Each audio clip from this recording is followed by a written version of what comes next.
ayat 10 sahatu ayat 20. Ujaha mah dihitam kamangina tapayutihut mah di bagasan rohat tabe.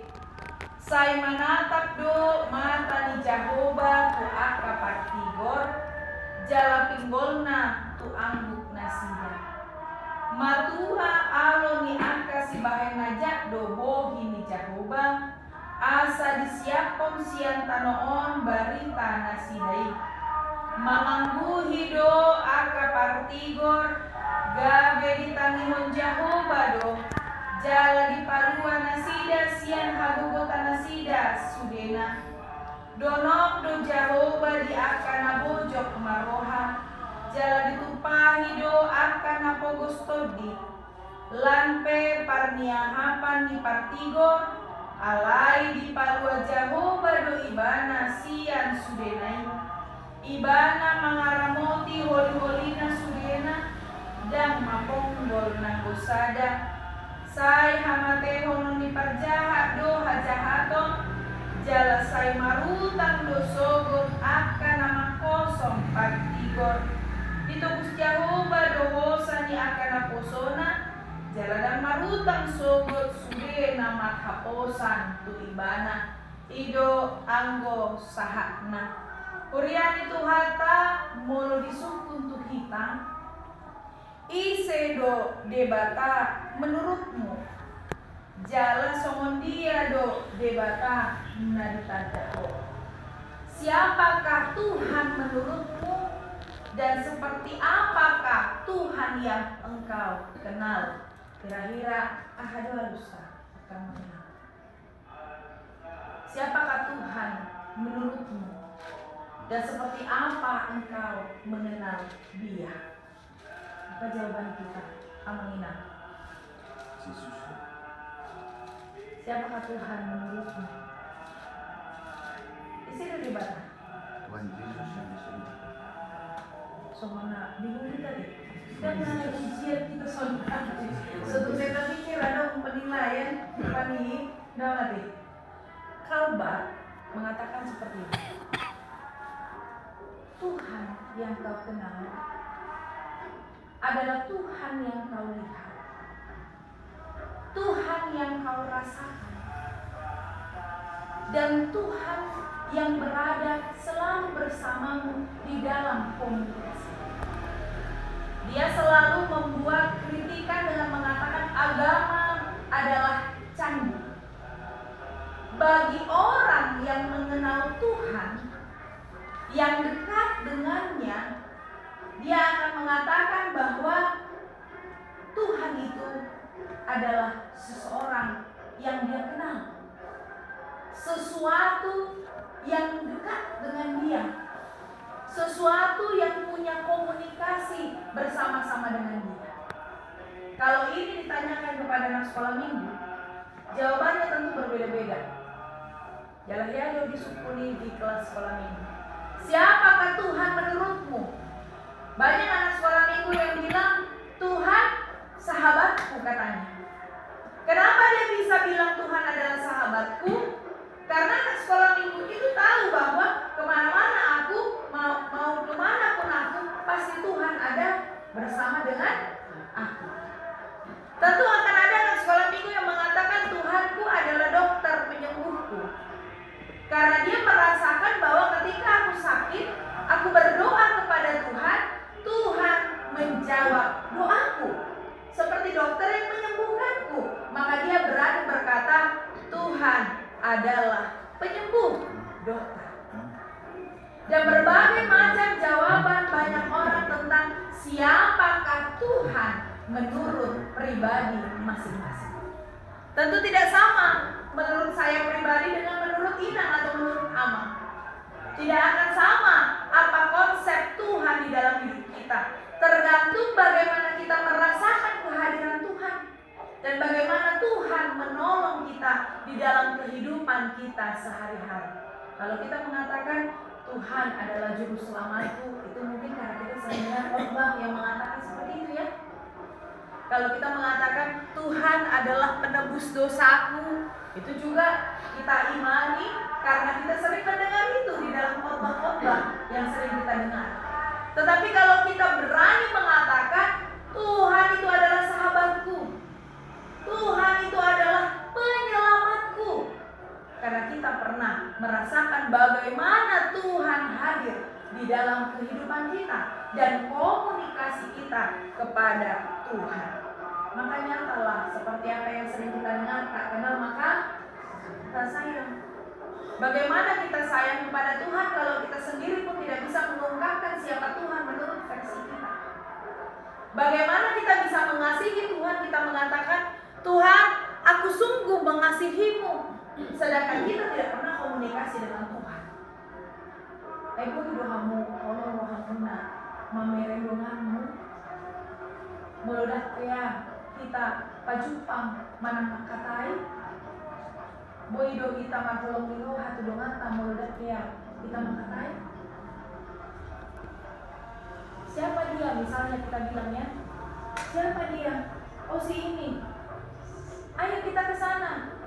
Aku nggak pernah ngobrol sama dia. Aku nggak pernah dekat dengan dia. Maka bagaimanapun apa yang terjadi dalam dirinya, kita nggak pernah bisa membuka hati kita. Karena apa? Ya kita nggak pernah ada komunikasi yang dekat. Sama seperti kita dengan Tuhan. Bagaimana kita bisa mengatakan Tuhan adalah kekasih jiwaku, seperti lagu itu ya? Yesus kekasih jiwaku, sungguh ku percaya padamu. Bagaimana kita bilang Yesus adalah kekasihku? Kita juga gak pernah ngobrol kok dengan dia. Bagaimana kita mengatakan Tuhan itu adalah temanku, kemana-mana dia selalu ada bersamaku, kalau kita pun tidak pernah meminta atau berkomunikasi di dalam doa dengan dia? Maka pengenalan terhadap Tuhan adalah sesuatu yang terjadi karena ada hubungan dekat, hubungan pribadi antara kita dengan Tuhan. Saudaraku yang terkasih, kalau kita baca tadi ayat 16 sampai ayat 23, Daud sedang menerangkan bagaimana kedekatannya dengan Tuhan.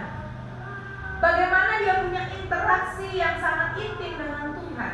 Coba kita baca ayat 16. Saimana takdo matani jahuba tu akapartigon jala pinggolna tu amduk nasina. Dari mana Daud mengatakan Saimana takdo matani debata tu mau jala dibege jahuba sude akatanyaku. Dari mana dia tahu kalau dia tidak pernah berdoa? Tentu karena dia dekat dengan Tuhan. Kalau kita lihat hubungan Daud dengan Tuhan itu mulai dari dia masih muda. Ayahnya Isai itu terkenal karena punya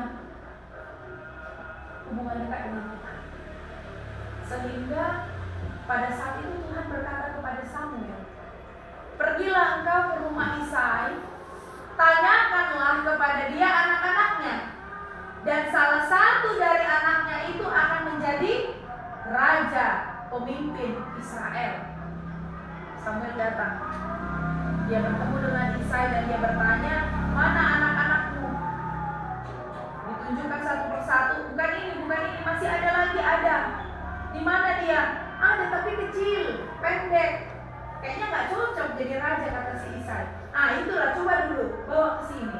Nah, ketika Samuel melihat, Samuel katakan, inilah dia orang yang dicari oleh Tuhan.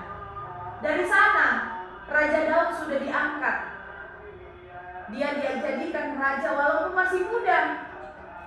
Dia belum punya kekuatan untuk membawa pedang atau segala macamnya. Dia biasanya hanya menjadi gembala. Tetapi Tuhan mengangkat dia karena apa? Ada komunikasi yang dekat antara keluarga Isai dengan Tuhan, sehingga Tuhan mengangkat. Tapi apakah kehidupan Daud baik-baik saja? Oh enggak, Amalina.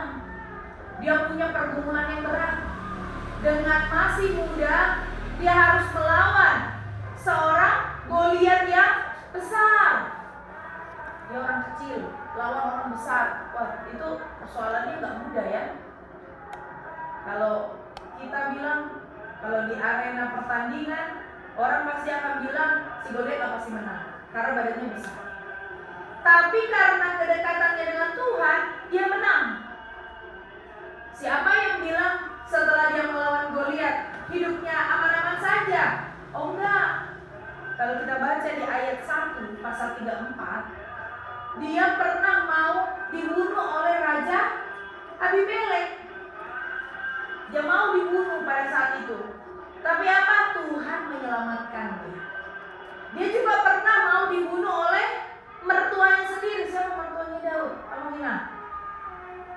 Siapa si mertuanya? Ada aku dong. Saul mertuanya. Bayangkanlah mertua kita kalau mau bunuh kita. Nah, kalau di film ipar adalah maut katanya ya. Kalau di kita biasanya mertua adalah maut katanya gitu ya. Karena apa? Karena biasanya mertua itu tidak dekat dengan menantunya perempuan. Itu dulu ya, kalau sekarang udah gak pernah lagi kayak gitu. Udah seperti dulunya itu dianggap ya. Kalau dulu memang saingannya. Kalau ini bukan mertua perempuan dengan menantu perempuan, bukan. Saul dengan Daud, mertua laki-laki ingin membunuh Helanya. Bayangkan loh. Bagaimana perasaan Daud? Dia punya istri tapi mertuanya mau membunuh dia. Karena apa?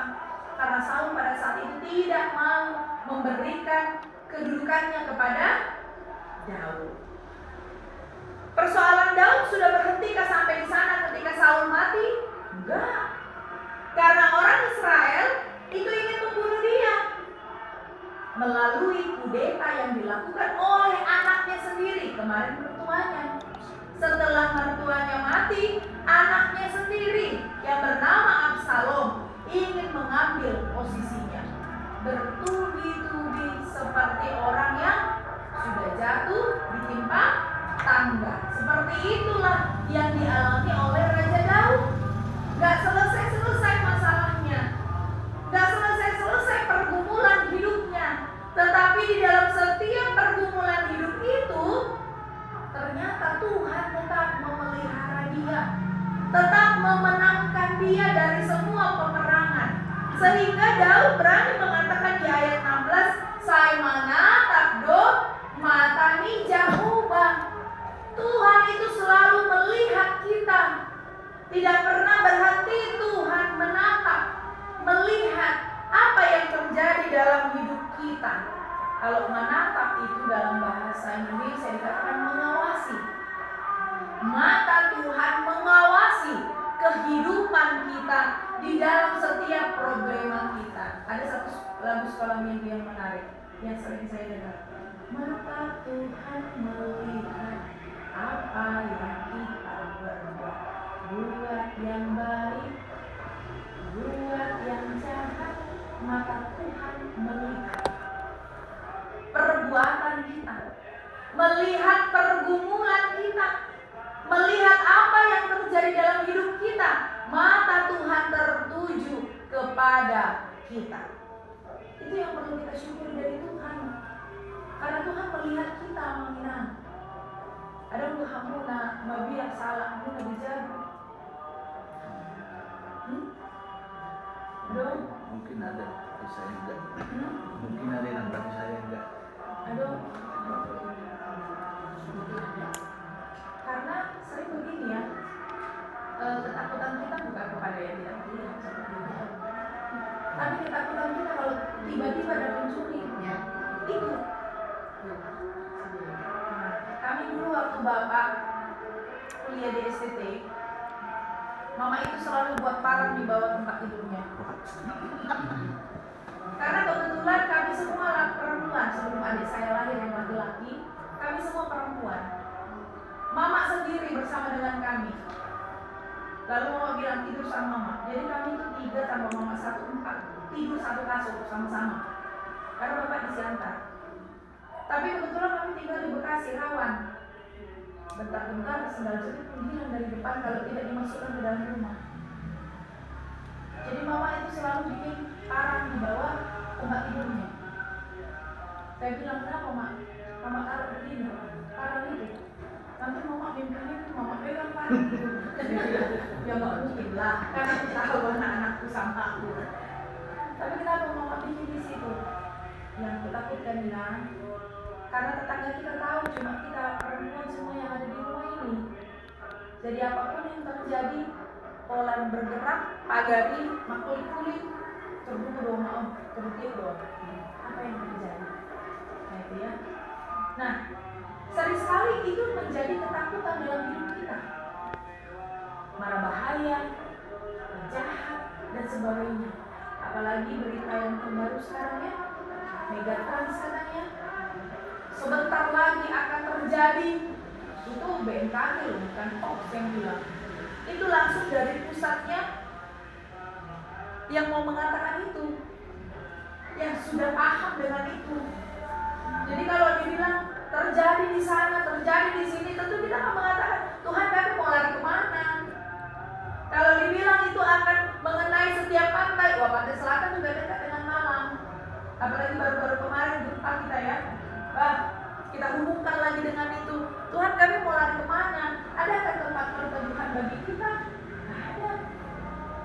Kita mau lari kemana pun yang namanya sudah terjadi musibah, tidak ada yang bisa tahu kapan itu terjadi dan bagaimana kita selamat. Tapi berita sukacita Tuhan kumandangkan kepada kita mengenai hari ini. Menatap jauh memeri kita. Ternyata Tuhan tetap mengawasi kita, melihat kita, dan Dia dekat dengan kita. Maka di ayat 17 dikatakan didongani, di bata dohita mangalun nasanaja. Dan di ayat 18 dikatakan mengangguhi akahalak partigot ditangihon jauh bado angkut-angkutna. Inilah yang menjadi sukacita bagi kita. Kalau kita dekat dengan Tuhan, kita mengangguhi, kita berdoa kepada Tuhan, ternyata Tuhan dengar. Tuhan juga memperhatikan apa yang kita butuhkan. Ya, bertanya kamu, martani yang mengangguhi. Pernah kita berdoa sambil menangis, mengangguhi. Menangis lah, keluaran mata lah. Menangis, berdoa. Karena ada permohonan kita, doa-doa dan harapan kita yang kita sampaikan kepada Tuhan. Tidak sanggup kita mengatasi persoalan kita, lalu kita menangis, mengangguhi ya deh. Ternyata bukan menunjukkan kelemahan sama kita. Daud aja yang sudah jadi raja, dia melakukan itu loh kepada Tuhan. Dia menangis, dia pergi ke satu padang gurun, dia berdoa di sana, mengangguhi doi bana dan mandongo tu debata. Tolong aku Tuhan, bantu aku dalam persoalanku. Pernah kita dengar cerita Hana yang ketika dia masuk ke dalam rumah ibadah, Samuel melihat dia menangis dan berdoa, mengangguhi doi bana, mengangguhi. Dia menangis dan berseru-seru kepada Tuhan, Tuhan berikan aku anak, Tuhan berikan aku anak. Terus menerus, mungkin kalau Samuel bilang, ibu ini setiap tahun datang ke sini terus menangis. Tapi dengan keyakinannya, dengan doa dan harapannya, walaupun dia menangis, dia berdoa kepada Tuhan, ternyata Tuhan mendengar. Pada waktunya, Tuhan memberikan apa yang dia minta. Inilah kabar sukacita bagi kita, bahwa menangis itu bukan hanya tanda kelemahan, bukan. Tetapi menangis itu, berdoa kepada Tuhan sambil menangis, adalah tanda kepasrahan dan pengharapan. Bahwa ketika aku menangis Tuhan, Engkau pasti mendengarkan suaraku. Ketika aku menangis menghadap Tuhan, Engkau pasti menjawab setiap pergumulanku. Maka menangislah, berbicaralah kepada Dia, karena Dia ada di dekatmu. Saya paling sayang begitu kalau punya pergumulan, tapi aku tengok dulu amata. Kalau dia udah tidur, baru saya mau nangis. Kalau dia masih bangun, saya nggak berani. Karena apa? Dia bilang, semua kau pikirkan di dunia ini. Pasti dia bilang gitu. Lalu kalau saya cerita misalnya tentang seseorang, siapa itu? Wah, kalau dia kan laki-laki. Kenapa kau nangis? Siapa yang nangisin kau? Kan gitu ya. Ya malu juga saya kalau cerita. Nanti jadi dia yang gak suka sama orang lain kan gitu ya. Padahal saya yang punya persoalan dengan orang lain mungkin besok sudah jadi sahabat, tetapi luka yang dia dengar mungkin tidak akan bisa tertutupi di hatinya. Maka saya tidak pernah mau cerita apa-apa. Kadang Mama kaget, ada kayak gini rupanya persoalan nih, kok tahu dari mana? Justru dari orang yang dia tahu. Siapa itu cerita sama aku begini? Enggak semua ceritanya itu benar, saya bilang. Nah gitu. Terkadang karena kita tidak tahan dengan pergumulan itu yang membuat kita menangis kepada Tuhan. Kita meminta Tuhan mendengar. Kita meminta di dalam komunikasi kita, Tuhan mengabulkan apa yang kita minta.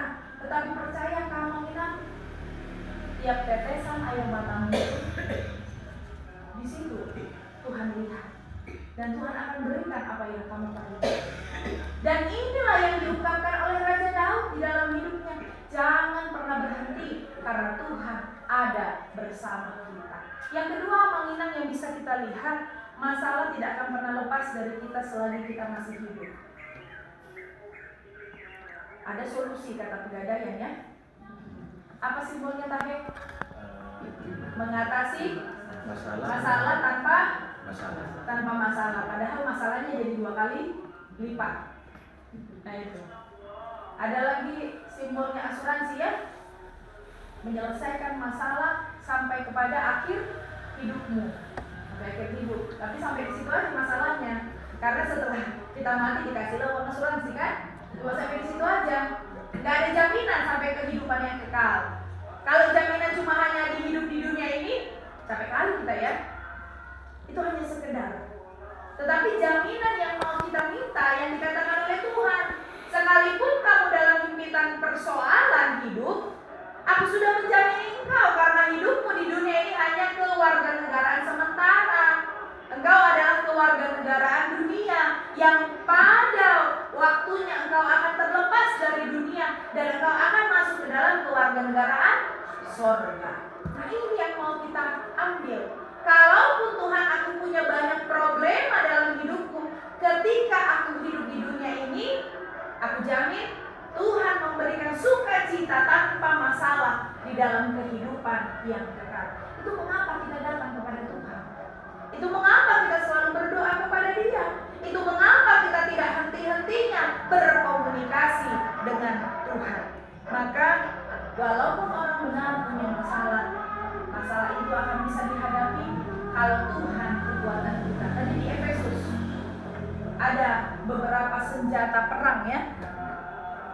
Ada perisainya, ada sepatu kebenarannya, ada lagi topi ya, yang menutupi kepala kita dari segala hal yang bisa melukai.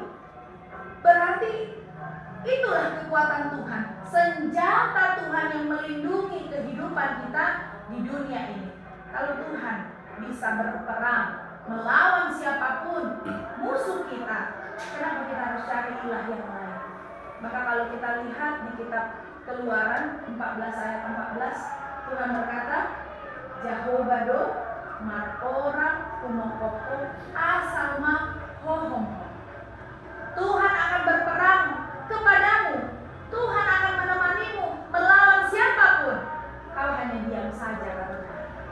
Diam berarti berserah, hidup di dalam Tuhan. Amin. Kita berdoa. Terpujilah Engkau ya Tuhan, yang memberikan sukacita di dalam kehidupan kami saat ini.